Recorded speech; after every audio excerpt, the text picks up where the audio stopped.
संगठन की कार्रवाई जिसमें ट्रेनिंग,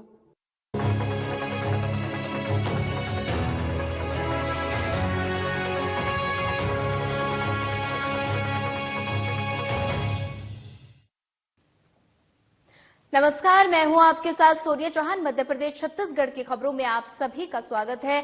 बुलेटिन की शुरुआत करने से पहले एक नजर सुर्खियों पर। रायपुर में बीजेपी विधायक दल की बैठक का आयोजन, सीएम विष्णुदेव साय बैठक में रहे मौजूद। बैठक में विधानसभा सत्र को लेकर की गई चर्चा। 11 फरवरी को पीएम मोदी का झाबुआ दौरा प्रस्तावित। झाबुआ से पीएम मोदी लोकसभा चुनाव का फूकेंगे बिगुल। पीएम मोदी के आगमन को लेकर तैयारियां शुरू। सीहोर में दवा विक्रेता संघ ने किया मिलन समारोह का आयोजन। कार्यक्रम में नगर पालिका अध्यक्ष प्रिंस राठौर हुए शामिल। केमिस्ट साथियों के सामने आने वाली समस्याओं पर चर्चा। सीहोर में कलश यात्रा और पंथ संचालन का आयोजन। जगह जगह कलश यात्रा का हुआ भव्य स्वागत। हजारों की तादाद में बजरंग दल के कार्यकर्ता रहे मौजूद। नीमच में दिन दहाड़े समाजसेवी पर हुई फायरिंग। जवाबी फायरिंग में एक हमलावर की मौत। घटना को अंजाम देकर 2 आरोपी फरार। चलिए रुक करते हैं खबरों की ओर। भारतीय जनता पार्टी प्रदेश कार्यालय कुशाभाऊ ठाकरे परिसर में बीजेपी विधायक दल की बैठक आहूत की गई। बैठक में विधानसभा सत्र को लेकर चर्चा की गई। वहीं बैठक में सीएम विष्णुदेव साय, राष्ट्रीय संगठन महामंत्री शिव प्रकाश, बीजेपी प्रदेश अध्यक्ष किरण सिंह देव और प्रदेश संगठन महामंत्री पवन साय समेत बीजेपी विधायक मौजूद रहे। वहीं बैठक के बाद मंत्री बृजमोहन अग्रवाल ने कहा कि सीएम साय के अध्यक्षता में विधायक दल की बैठक हुई। साथ ही बैठक में राष्ट्रीय सह संगठन महामंत्री शिव प्रकाश ने सभी विधायकों को मार्गदर्शन देते हुए बताया कि विधायकों का दायित्व क्या है और जनता और कार्यकर्ताओं के साथ कैसे संबंध होने चाहिए और विधायकों का संगठन के प्रति क्या दायित्व है। वहीं बैठक में विधायक गणों के लिए सुझाव दिए गए।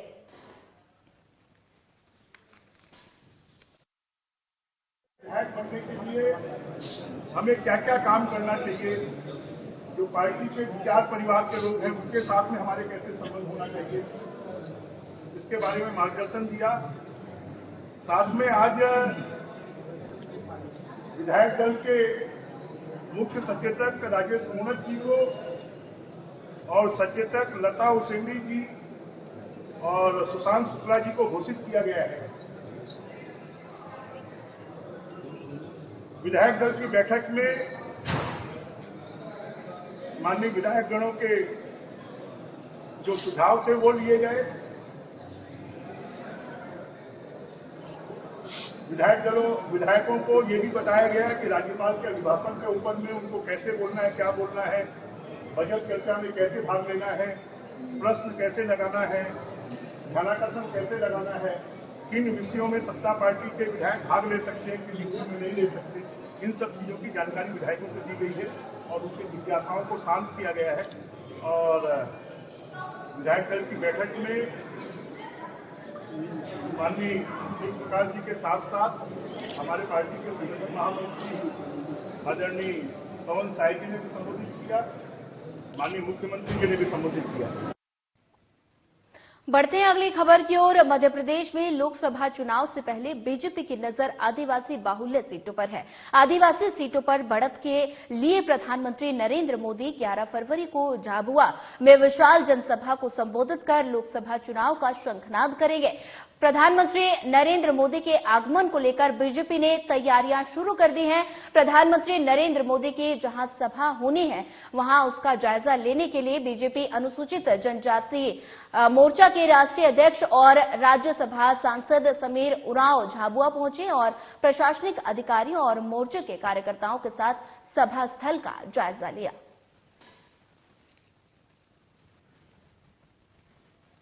जनजाति समुदाय का आज नहीं युगों युगों से रहा है और जब जब जनजाति समाज, चाहे वो रणभूमि हो, राजनीति हो या पर्ण नीति हो, जब जब जनजाति समाज जहां आगे आया है वहां सफलता प्राप्त की है।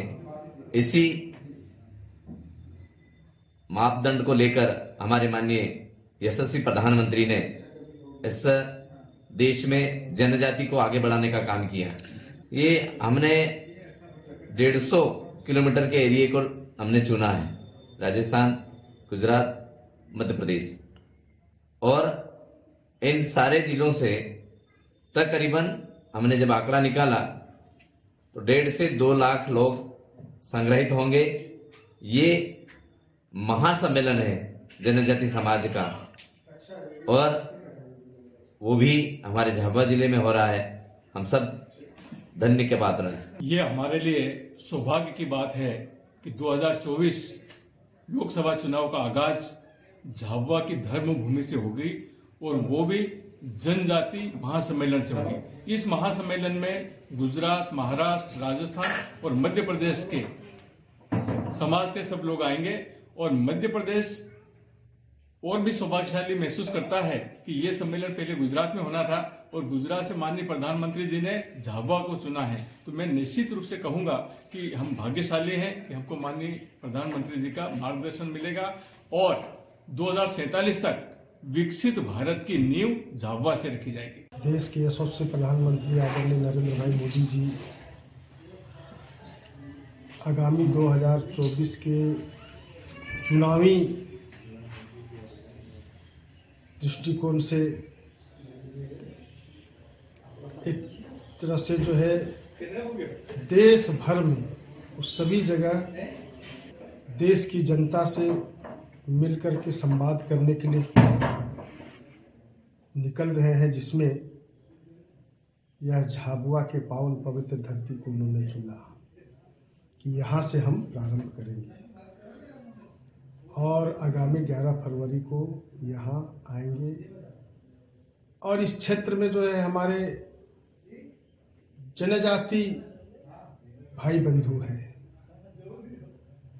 उनसे मिलकर के संवाद करने के लिए आने वाले हैं। महासम्मेलन में जो झाबुआ में हो रहा है उसमें गुजरात के हमारे 20,000 से ज़्यादा लोग आएंगे, और हमारे गुजरात में 15 डिस्ट्रिक्ट है, 15 डिस्ट्रिक्ट में से 20,000 से कम आएंगे ही। और गुजरात में जो विकास हो रहा है, गुजरात के लोग देख रहे हैं और दुनिया के लोग देख रहे हैं। ये जो गुजरात का मॉडल है वो देश में ले गया है, हमारा प्रधानमंत्री जी वही आज दुनिया देख रही है।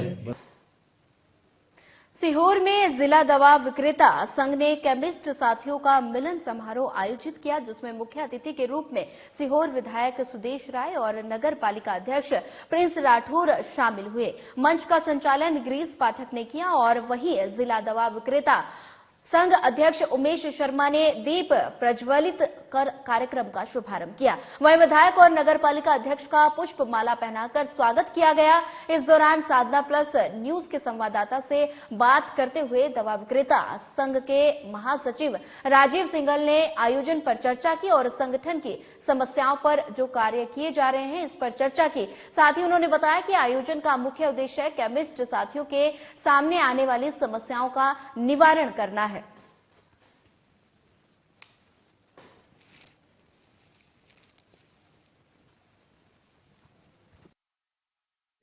कार्यकारिणी के कार्यशैली के अनुसार जो एक मिलन समारोह का रूप लिया है, हमने क्या पूरे सीहोर जिले के केमिस्ट साथी को पूरा एक मिलन समारोह के रूप में हमने आयोजित किया था। इसमें हमारे एमपीसीटी का अध्यक्ष, ऑल इंडिया एसोसिएशन के सचिव सेक्रेटरी राजीव सिंघल जी, एमपीसीटी का अध्यक्ष और भी दूसरे जिले के सारे अध्यक्ष सेक्रेटरी भी आयोजन किया गया। इसमें क्या है कि सभी केमिस्ट साथियों की समस्याएं, किसकी क्या समस्याएं उसको सॉल्व करने का प्रयास किया जाएगा। सभी ने अपनी अपनी समस्याएं बताई कि आगे क्या करना है। जैसे कि ऑनलाइन दवाइयों का बहुत वो चल रहा है, जिसमें नकली दवाइयां आती है, इससे बहुत सारी शिकायतें मिली है कि जहाँ नकली दवाइयों का भी कुछ आई गई है। इसी को एक मिलन समारोह के रूप में आयोजन किया गया और उसमें चर्चाएं की गई। ये कार्यशाला कार्यक्रम रखा गया था ताकि हम हमारे सीहोर के लोगों को जो नई नई चीजें हैं या जो हमारे ट्रेड की विसंगतियां हैं उसके बारे में हम और अन्य पदाधिकारी हम लोग आकर यहाँ उनसे चर्चा कर सकें, उनको बता सकें और उनको आने वाली चुनौतियों के लिए हम आगे के लिए तैयार कर सकें, ताकि वो लोग अपना व्यवसाय को कैसे उत्तरोत्तर वृद्धि करें। उसके लिए एक शैक्षणिक कार्यशाला थी और इस प्रकार के आयोजन हम प्रदेश में और देश में हर जगह करते रहते हैं। ताकि हमारे सभी केमिस्ट जनता की जो सेवा है वो सेवा दवा की उपलब्धता के साथ सुनिश्चित कर सके और गांव-गांव में हम जनता को दवा उपलब्ध करा सके। अधिकारी वर्ग की समस्याओं के बारे में यहाँ चर्चा की गई है इस प्रांगण में, और उस चर्चाओं के बारे में हमारे अध्यक्ष जी ने बात करके उसको आश्वासन दिया कि अगले 10-15 दिन में उन पर चर्चा करके और उस पर निराकरण करवा दिया जाएगा। बढ़ते हैं अगली खबर की ओर। शामपुर में अंतर्राष्ट्रीय हिंदू परिषद राष्ट्रीय बजरंग दल की तरफ से विशाल कलश यात्रा का आयोजन और पथ संचालन रखा गया। पथ संचालन और कलश यात्रा का शामपुर नगर में सभी संगठनों ने पुष्प वर्षा कर स्वागत किया, जिसमें हजारों की तादाद में कार्यकर्ता मौजूद रहे। वहीं इस दौरान भारी संख्या में महिलाओं की भीड़ भी देखने को मिली। कलश यात्रा और पद संचालन इमली खेड़ा से होते हुए चौपड़ा वाले हनुमान मंदिर पर कलश यात्रा का समापन किया गया।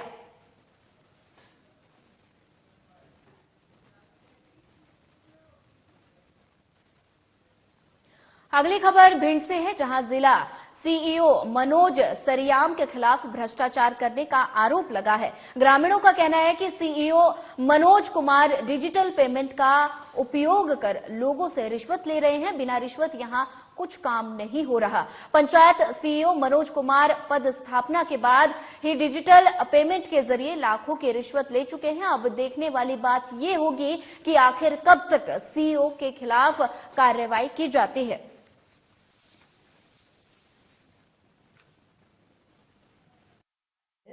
और मैंने देखा भी है, तो मैं इस विषय को लेकर कलेक्टर साहब से भी बात करूंगी और अन्य अपने ऊपर भी बात करूंगी। मैं क्या आप शासन को भी पत्र लिखेंगे क्या?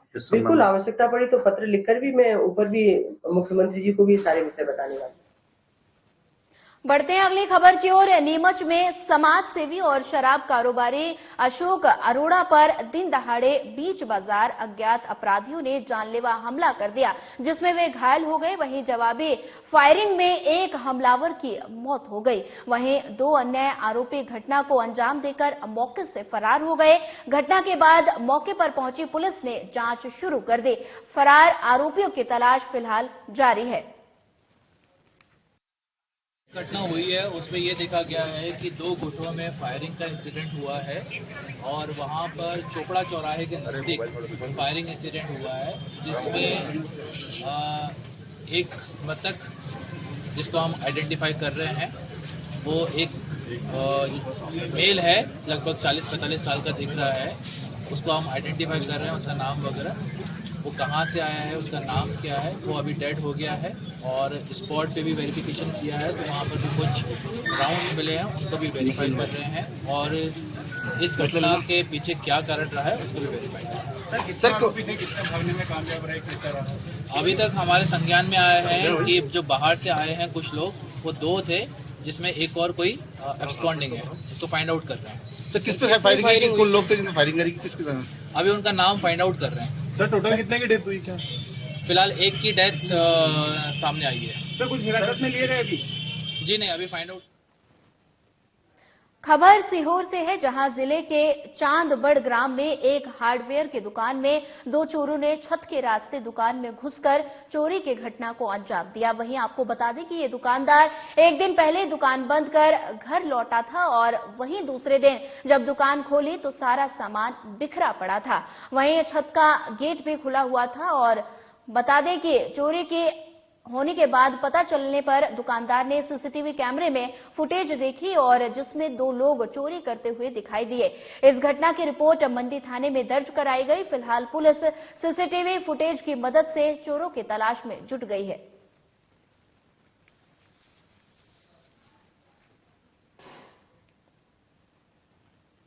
खबर उज्जैन से है, जहां बीते कुछ दिन पहले हुई घटना का पुलिस ने खुलासा कर दिया, जिसमें पत्नी ही पूरे घटना की मास्टरमाइंड निकली। आपको बता दें कि 2 फरवरी की रात को नागदा बिरला ग्राम पुलिस ने नागदा जावरा हाईवे मार्ग से एक युवक का शव बरामद किया था।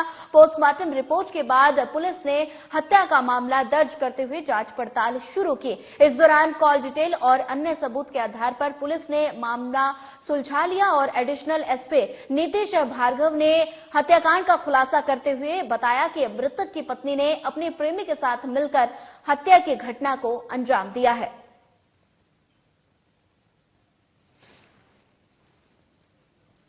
2 फरवरी की देर रात नागदा जावरा रोड पर एक डेड बॉडी की सूचना पुलिस को प्राप्त हुई थी। तो प्रथम दृष्टया हम लोगों ने मर्ग पंजीबद्ध करके डेड बॉडी का पीएम जब कराया था नेक्स्ट डे। पीएम में बॉडी में 2 स्टेबिंग वुंड्स पाए गए, चाकू घोंपने के निशान थे। उसके बाद पुलिस को संदेह हुआ कि घटना कुछ और है जो दिखाई जा रही है। टेक्निकल इंटेलिजेंस इकट्ठा किया गया, लोगों से पूछताछ की गई। जो भी घटना के पहले लोग संपर्क में थे मृतक के, उनसे बातचीत जब की गई तो कुछ संदेह पैदा हुआ। तो इस मामला प्रथम दृष्टया ये आया कि मृतक की जो पत्नी है उसने अपने पूर्व प्रेमी के साथ षड्यंत्र करके पूरी घटना को प्लानिंग किया है। शाहरुख, मुश्ताक और जितेंद्र, इन तीनों ने मृतक की पत्नी की प्लानिंग पर घटना को एग्जीक्यूशन दिया है। इन लोगों ने मृतक अकबर को गाड़ी में बिठाया अपनी ट्रक में और जावरा रोड पर ट्रक में ही घटना को अंजाम देने के बाद बॉडी को सड़क पर फेंका और ट्रक से कुचलकर। खबर कुक्षी से है, जहां निसरपुर में चोरों के बढ़ते हौसले के कारण आए दिन चोरी की घटनाएं सामने आ रही हैं और इसी कड़ी में कल निसरपुर के अस्पताल परिसर और स्टाफ कैंपस में चोरों ने 3 घरों को अपना निशाना बनाया और लाखों रुपए के जेवरों पर हाथ साफ कर फरार हो गया। लगातार हो रही चोरी की घटना से पुलिस प्रशासन पर कई सवाल खड़े हो रहे हैं। वहीं स्वास्थ्य विभाग में कार्यरत स्टाफ कर्मचारियों के जान मान की सुरक्षा को लेकर भी कई सवाल खड़े हो रहे हैं।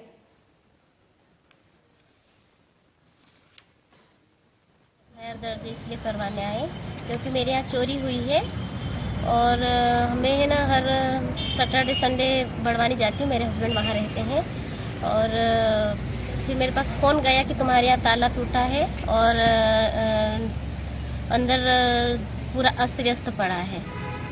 हम वहाँ से आकर देखे तो पूरा सामान मतलब वो था, अलमारी पूरी खुली थी और पूरा लॉकर टूटा था और सामान पूरा गायब था मेरा, गोल्ड का और चांदी का भी।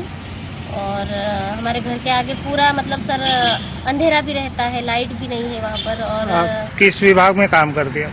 मैं स्टाफ नर्स हूँ सर, नर्सिंग ऑफिसर हूँ जी, सीएससी निसरपुर। हाँ, निसरपुर। तो आपके कैंपस में जहाँ पर आपका रहना है आप और अन्य परिवार भी रहते हैं, वहाँ क्या क्या व्यवस्था है? सुरक्षा गार्ड की व्यवस्था है आपके अस्पताल में? नहीं है सर, सुरक्षा गार्ड की व्यवस्था तो नहीं है और जो है वो केवल हॉस्पिटल के लिए है सर, उधर कैंपस के तो नहीं है और उधर लाइट भी नहीं है सर।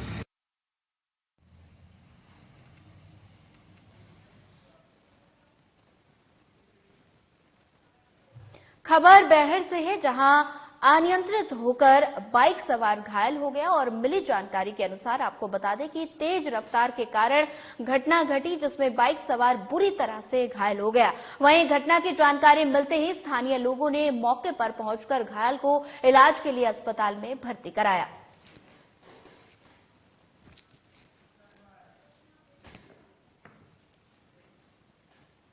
बेमित्रा में राज्य सरकार की तरफ से प्रदेश की महिलाओं को आर्थिक सहायता देने के उद्देश्य से महतारी वंदना योजना की शुरुआत की गई। इस योजना के तहत सभी पात्र महिलाओं को सरकार हर महीने 1000 की मासिक सहायता राशि प्रदान करेगी। इस योजना की शुरुआत छत्तीसगढ़ सरकार में प्रदेश के कमजोर और आर्थिक रूप से गरीब महिलाओं को लाभ देने के उद्देश्य से की गई। इस योजना के तहत महिलाओं के खाते में साल में सरकार की तरफ से 12,000 की राशि ट्रांसफर की जाएगी। ये राशि सीधे महिलाओं के बैंक खाते में जमा होगी। वहीं कलेक्टर रणबीर शर्मा ने शासन की महत्वपूर्ण महतारी वंदन योजना के सुचारू क्रियान्वयन के लिए अधिकारियों को जरूरी निर्देश दिए। साथ ही उन्होंने अधिकारियों से कहा कि जिले में योजना के सभी पात्र हितग्राहियों को लाभान्वित करने के लिए समयबद्ध कार्यक्रम निर्धारित करें। 1 मार्च 2024 से शुरू होगी और इसमें विवाहित महिलाएं जो है पात्र हैं, विधवा और परित्यक्ता महिलाएं भी इसमें पात्र हैं। जिले में अभी फॉर्म भरने के लिए शिविर लगाए जाएंगे ग्राम पंचायत स्तर के ऊपर और ये जो पात्र हितग्राही होंगे, इसके अलावा भी आगे भी हितग्राही जो है वो जुड़ते भी जाएंगे इसमें और नाम जो लोग अपात्र हो जाएंगे या जिनकी मृत्यु हो जाएगी वो कटते भी जाएंगे और इससे मुझे लगता है कि महिलाएं आर्थिक रूप से स्वावलंबी होंगी और उनके स्वास्थ्य और पोषण। खबर केशकाल से है, जहां फिल्मी अंदाज में तस्कर गांजे की तस्करी कर रहे थे। कोंडागांव जिले के केशकाल थाना पुलिस ने सभी तस्करों को गिरफ्तार कर लिया है। पुलिस ने तस्करों के कब्जे से कुल 50 किलो से अधिक गांजा और 3 बाइक को जब्त किया। जब्त गांजे के बाजार में अनुमानित कीमत लगभग 5,20,000 रुपए बताई जा रही है। आपको बता दें, कोंडागांव एसपी ने लगातार हो रहे अवैध अंतर्राज्यीय गांजा तस्करी के खिलाफ सख्त कार्रवाई करने के निर्देश दिए हैं। साथ ही केशकाल पुलिस को अंतर्राज्यीय गांजा तस्करी के खिलाफ 2 दिनों में लगातार 4 सफलताएं मिली हैं। सभी आरोपियों को न्यायिक रिमांड पर जेल भेज दिया गया है।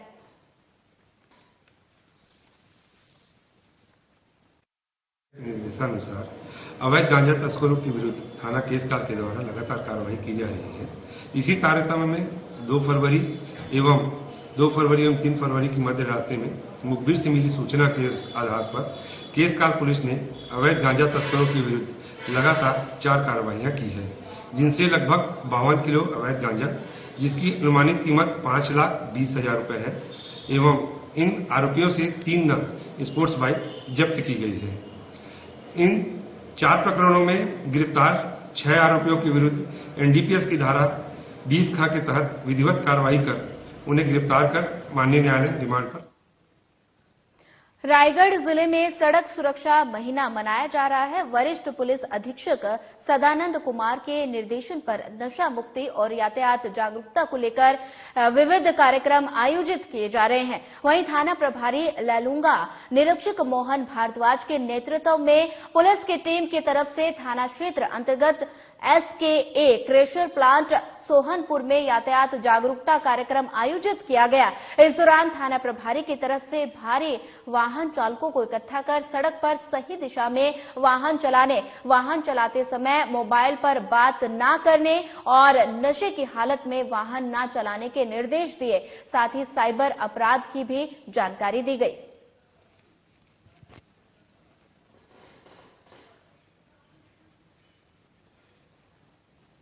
अगली खबर धमतरी से है, जहां साइबर सेल और पुलिस ने संयुक्त कार्रवाई की। मुखबिर की सूचना पर पुलिस ने कार्रवाई करते हुए आरोपियों के कब्जे से चांदी के जेवरात और लाखों रुपए की नकदी बरामद की। वहीं मिली जानकारी के अनुसार पीड़ित व्यक्ति ने बेलरगांव बाजार में सोने चांदी की दुकान लगाई थी और बता दें, जहां अज्ञात चोरों ने चोरी कर चांदी के जेवरात गायब कर दिए। इसकी सूचना पीड़ित व्यक्ति ने थाने में दी। पुलिस ने साइबर सेल के मदद से मामले का खुलासा करते हुए आरोपी को गिरफ्तार कर जेल भेज दिया।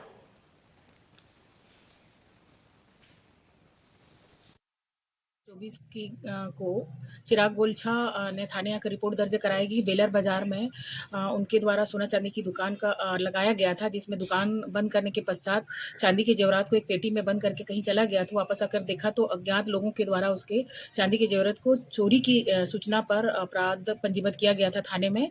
उसी अपराध पर पुलिस अधीक्षक महोदय के द्वारा तत्काल अलग अलग टीम गठित कर इस संबंध में निर्देश दिए थे तत्काल कार्रवाई करने हेतु, जिसमें कलिंगा ध्रुव भीमखोज का रहने वाला आरोपी है, उसको गिरफ्तार किया गया है। एक अन्य विधि से संघर्षरत बालक को भी इसमें पेश किया गया है और आगे की कार्रवाई जारी है।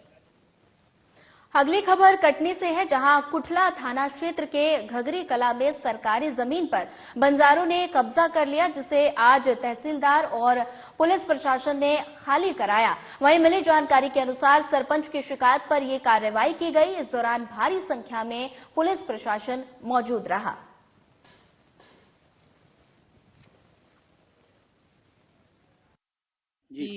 पन्ना जिले से कुछ बाहरी व्यक्ति आकर अनैतिक गतिविधियां संचालित कर रहे हैं। उसके संबंध में शासकीय भूमि अतिक्रमण होने पर हम लोग द्वारा कार्रवाई की गई। ये क्या क्या हटाया गया यहाँ पर? यहाँ पर इनके द्वारा ये कुछ फसल बोकर और ये झोपड़ी वगैरह बनाकर कब्जा किया गया था। खबर भिंड से है, जहां ट्रामा सेंटर में ड्यूटी के दौरान डॉक्टरों के साथ मरीज के परिजन हाथापाई करने का प्रयास किया गया और ड्यूटी पर तैनात डॉक्टरों के साथ परिजनों ने धक्का मुक्की भी की। मिली जानकारी के अनुसार आपको बता दें, सड़क दुर्घटना में घायल एक 5 वर्षीय बच्ची को उसके परिजन इलाज के लिए जिला अस्पताल के ट्रामा सेंटर ले आए थे और ट्रामा सेंटर में ड्यूटी में मौजूद डॉक्टरों ने घायल बच्ची को इलाज के बाद मृत बताया। इस बात पर परिजन भड़क गए और अस्पताल में हंगामा कर दिया, जिसका वीडियो सीसीटीवी कैमरे में कैद हो गया। फिलहाल पुलिस मामले की जांच में जुटी है।